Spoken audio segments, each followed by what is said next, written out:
everybody. Are you afraid your writing might be a wee bit boring? A lot of writers have this fear at some point. You already know what's gonna happen, you've read the story 1,000 times, and thus, it's coming across kind of boring to you. This is a pretty normal experience, but it becomes tricky when you're not sure if the boredom translates to readers. Fear not, because I am going to give you my 10 best tips for making your book exciting. When you hear excitement, you think of car chases or explosions. You think of life or death stakes. But any novel can be exciting. Romance novels where the stakes are heartbreak or true love can be exciting. Coming of age stories where the stakes are self-acceptance or insecurity can be exciting. And on the flip side, any book, no matter the level of danger, can be boring. I've read books filled with fight scenes that put me to sleep. The key to writing exciting stories isn't blowing up buildings or decapitating baddies. In fact, a lot of the greatest tools for building intrigue are things you probably wouldn't expect at all. Tip number 1 is a piece of advice that is constantly overlooked, but I'm personally fond of tips number 4 and 10. Which tip is your favorite? Let me know in the comments below.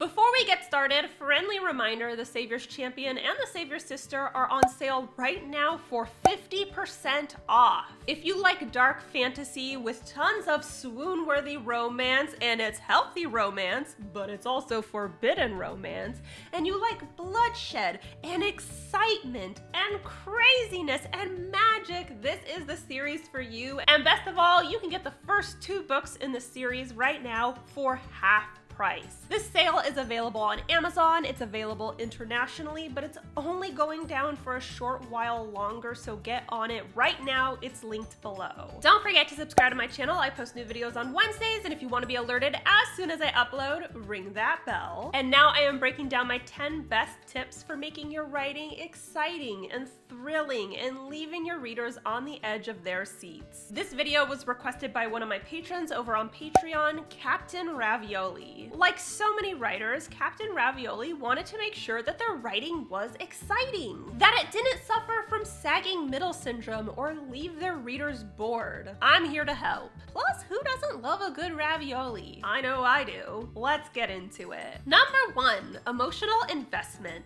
This is probably the most vital step in building excitement, but it's also the step most writers overlook. The key to making your book exciting is to get your readers invested in the characters. It doesn't matter how dangerous your story is, if your readers don't care about the characters, they're gonna be bored. Have you ever watched a movie filled with monsters and sword fights, but you really didn't give a fuck if the hero lived or died? That's what I'm talking about. Readers need to root for the character, whatever their obstacles or goals may be. They need to be worried or anxious to see if they save the day or get the girl. The most obvious way to achieve this is to make sure your characters are fully fleshed out, 3-dimensional human beings. Create a character profile, figure out your character's strengths and weaknesses, create layers of personality, talents, and challenges. If the character feels real to the reader, it'll be a whole lot easier for them to get invested in the story, which will make the content way more exciting. Number 2, likability versus relatability. As we already covered, emotional investment is vital to making your work exciting. And when creating emotional investment, a lot of writers encourage making your characters relatable. While I definitely encourage making your characters relatable, I'd argue it's more important to make them likable,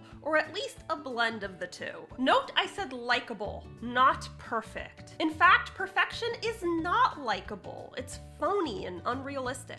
A likable character typically has an appropriate balance of positive and negative traits. They have strengths the reader can root for and weaknesses that are relatable, realistic, and possibly even endearing. Take Fezzik from The Princess Bride. He's loyal, honest, and compassionate to those he loves, which are very likable traits. On the negative side, he's a criminal, which adds some realism to the mix, but he's also not the brightest crayon in the box, which is kind of sweet and even charming. Now say you're writing a character who's supposed to be a villainous piece of shit, but you want readers to like them. This is still very much doable. Typically the key here is to give them an entertaining voice. A perspective that, while evil, has personality, charisma, or a unique voice choice that is fascinating to the reader. Examples of this would be Alex from A Clockwork Orange or Joe from You. Neither character is a good person by any means, but the reader enjoys experiencing the story from their perspective.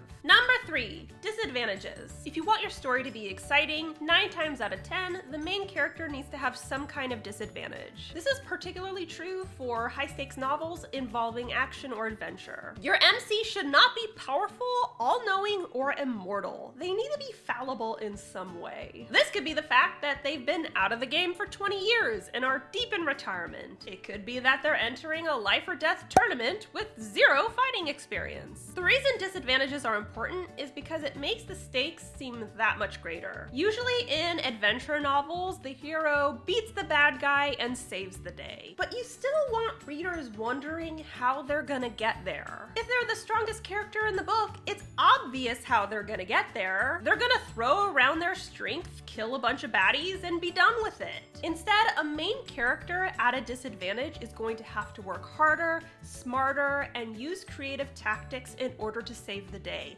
And that's exciting. Number 4, the roller coaster method. An exciting story is one that takes the reader through a variety of emotions. You don't want the reader to feel the same thing for too long. It becomes tedious and predictable. For example, I once attempted to read a book that was non-stop fight scenes. Chapter 1 was a fight scene. Chapter 2 was another fight scene. Wanna guess what chapter 3 was? It was another fight scene. I know, I'm surprised too. That's when I put the book down because I was bored. You can only kill so many monsters before it becomes repetitive. Instead, utilize the roller coaster method. Think of each chapter as the peaks and valleys of a roller coaster. At one point, the readers are flying high, the next point, they're plunging super low. If the chapter opens with a fun, happy scene, end the chapter with something on the opposite end of the spectrum, like fear or sadness. If the chapter opens with a fast-paced scene, end with something slower, like romance. Whenever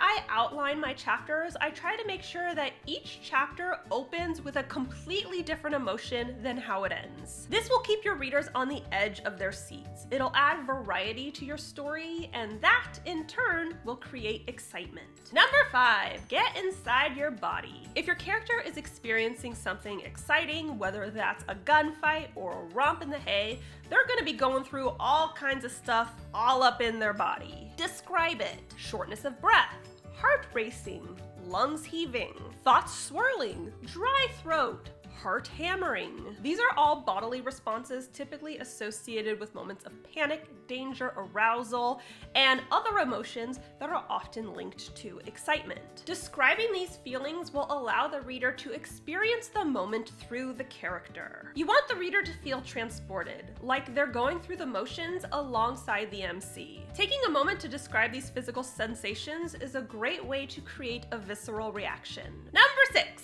Verbs. The quickest way to boring your readers is using boring verbs. He went into the arena. She was in the dungeon. These are all potentially exciting situations, but when you use these lackluster verbs, it completely ruins the moment. Powerful verbs go a long way in creating atmosphere, painting a picture, and transporting the reader. He went into the arena could instead be written as he trudged into the arena. Right here, we have a lot more context regarding his physical and emotional states, and all we did was change one word. She was in the dungeon could instead be written as she was shackled in the dungeon. Again, that's one word, and it's a totally different picture. Obviously, both of these sentences could be significantly improved with description, but my point is, verbs hold power. Make sure you're using strong verbs to create powerful imagery and thus generate more excitement. Number 7, subplots. We already talked a bit about how repetition in emotion can make a story dull. The same goes for repetition in content, which is why subplots can help make a story exciting. This may seem counterintuitive because subplots don't usually reflect the most exciting content of a story. They typically focus on character relationships, which isn't as riveting as, say, zombie attacks. But subplots give the reader something new to focus on. It gives a new emotional reaction so they can take a break from the plot. Think of it as absence making the heart grow fonder. If you give the readers a scene about the power of friendship, it gives them a break from all the zombie killing. Thus, the next massacre will feel a lot more fresh, unexpected, and exciting. Remember, a vital part of excitement is avoiding repetition, and subplots are a great way to do that. Number 8. Break their legs. One of the main culprits of a boring story is sagging middle syndrome, which essentially means that the middle of your story is boring and uneventful. The easiest way to avoid sagging middle syndrome is to break your character's legs. Not literally. Well, sometimes literally. Breaking your character's legs means throwing a wrench into their journey. Every plot revolves around some type of conflict your protagonist is navigating or a goal they're trying to achieve. And within the middle of the novel, they usually make some positive progress. That's when you break the character's legs. Create an unexpected obstacle the character wasn't anticipating. Bring in an evil ex-boyfriend. Reveal that there are not one, but two bad guys. Turn the best friend into a turncoat traitor. This will make the story even more exciting. 1, because it's unexpected, and 2, because conflict is exciting and you are creating more of it. Number 9, the breaking point. The breaking point is the scene before the climax when the main character breaks down. This is their lowest point in the novel. Their worst fear is realized, usually in direct relation to their conflict or goal, and they lose all hope. In a superhero story, this is the part when they decide they're just not cut out for the job anymore. In a romance, this is usually the part where they have a big fight or break up. Whatever risk was hanging over the story comes to fruition and the protagonist says, "Fuck this shit, I'm out." This moment is important because you're taking the character to rock bottom and you're doing it right before the climax. That means the stakes for the climax are as high as they possibly can be because not only are they about to tackle their conflict head on, but they're doing it from rock bottom. And what does this create for readers?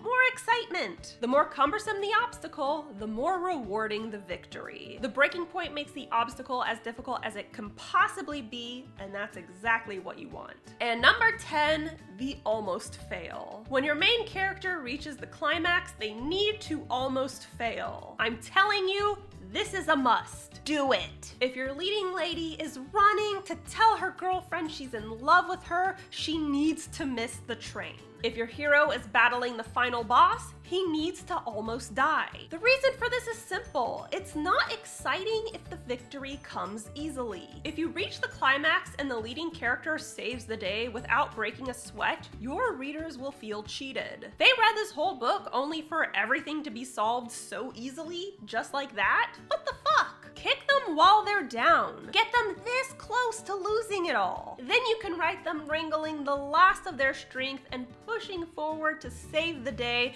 and it will be so exciting and so satisfying to your readers. So that's all I got for you today. Thank you so much to Captain Ravioli for requesting this topic. If you'd like the chance to have a video dedicated to you, or if you want access to tons of other rewards, check me out on Patreon. You get early access to my videos, there's an exclusive writing group, there's monthly live stream, and there's signed books. I have it linked below. Definitely check it out. The Savior's Champion and the Savior's Sister are on sale for 50% off right now, but this is only available for a limited time, like a super limited time, like the sale is gonna end in a couple days. So get on it. Get on this sale while you can. You're gonna get some super exciting dark fantasy romance out of it, and it's a sale for 2 books. I mean, that's awesome. It's linked below. Check it out. Don't forget to subscribe to my channel. I post new videos on Wednesdays, and if you want to be alerted as soon as I upload, ring that bell. And be sure to follow me on social media. I'm on Instagram, Tumblr, Facebook, and BookBub, and of course you can tweet me at Jenna Moreci. Bye! Hey,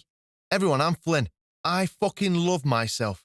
So if you love me, and you don't mind a bit of Jenna, then why don't you press the fucking subscribe button? You know you want to, because then you get to hear more of me.